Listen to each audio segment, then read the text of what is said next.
Hi, dear language learners. Here are 3 ways to think about confidence in a different way. I call it the BCC mindset. That will just help you so much to get out of that famous freeze mode. Freeze mode is when you get into a new social context, you are trying to speak the new language, but then you just freeze because you have these, and this is the opposite of the BCC. You have those beliefs about confidence that just totally socially isolate you, that make you become like a statuette, I call it, like you freeze like this, you don't react anymore.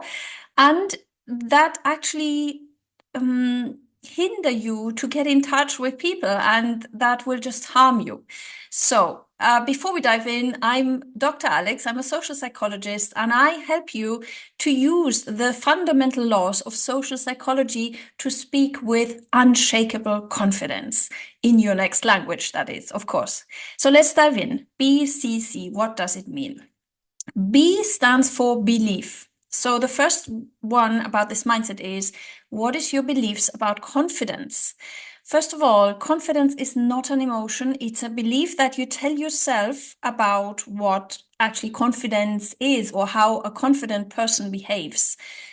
And usually what I see and what I used to have as well in my, let's say, previous years, not younger years, we're all young.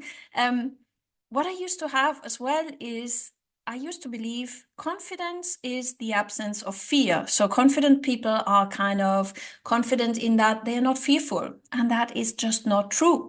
It's the belief that we should take, and that's the mindset that I would recommend, is fear, intellectual fear, or that socially learned fear, is just normal. We need to embrace it. So whenever I speak in a new language, or this applies also to other contexts, speaking in your mother tongue in front of a great audience, fear of speaking publicly, all those fears are socially learned, and we need to embrace them as something that is just part of the game. So being confident includes fear. We need to work with it. It's a normal emotion that rises up, being fearful, being nervous. Watch my previous video, which I did about how to overcome that fear. And again, the disclaimer is I'm not talking about these life-saving fears, like running away from a huge life-threatening danger. That is not what I mean here. I mean socially learned fear in terms of getting into the heads of others, like what might the other person think, or what do they think of me? How's my image? Oh, I might lose my social image if no. That are socially learned fears, and that is just the normal nervosity, I call it, or this feeling of being nervous in terms of it actually makes you better if we face it, in terms of having that adrenaline rush that makes you perform brilliantly, actually. So we need to embrace it, acknowledge that emotion of fear as something normal, and then see fear as something that is not the absence. Sorry, seeing confidence as not the absence of fear, but seeing confidence as embracing the fear and including it in your speaking, in your interactions with others. So that is B, changing the belief about what confidence is. That was the first one. Now, BCC. So now let's get to the C. The C means curiosity. Let me define curiosity through the opposite. What would be the opposite option? If you stop being curious in your learning journey, or if you're in your speaking a new language, you would define yourself through a very stagnating state of not growing, not learning. And that is not confidence. Confidence is actually saying where you're standing and asking questions and being curious about something. So, for example, we go back to the famous mistakes that you're learning from. You're doing a mistake and you get really curious about why that is that in the new language this is different than maybe in other languages you speak. And so the confidence here is about asking those questions, being curious, learning from your mistakes. The opposite would be waiting until you reach that state where you know everything, and then you can be confident. Again, that is a belief about confidence in terms of when I finally reach that state. I call it also the when I finally mindset, which doesn't help you because there will never be a state like that. A language is always evolving. You will never reach a state of knowing all the vocabulary and knowing all the grammar perfectly. And then as a result of that, you can be confident. It just does not work like that. So embracing the learning as actually a way of being, that is the growth mindset here. And that is what I mean by curiosity. BCC, let's get to the third C. So that is the communication, continuous communication, social interaction. And I don't mean that as just the act of speaking to somebody. I mean it as it's so important to value that act of connecting to the other people. So every little intent of speaking with another person is social connection.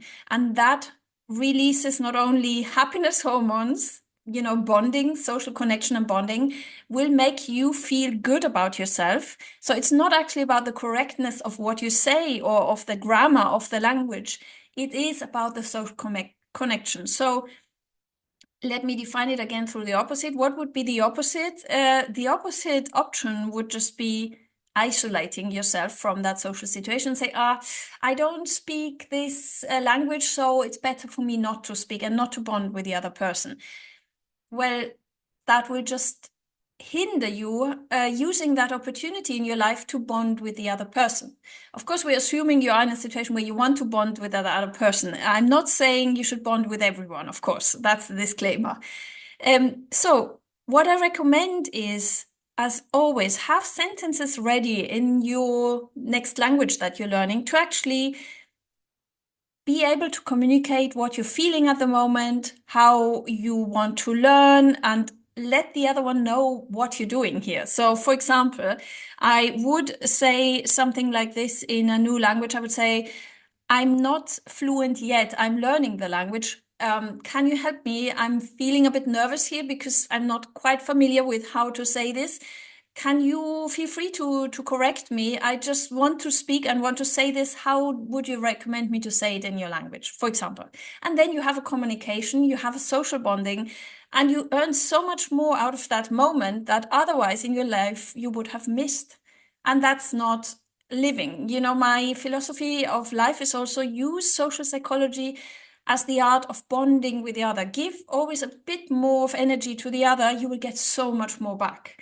So holding yourself back from social situations is something I would say, unless it's a very toxic and dangerous social situation, it's never a good option because you isolate yourself from so much opportunity.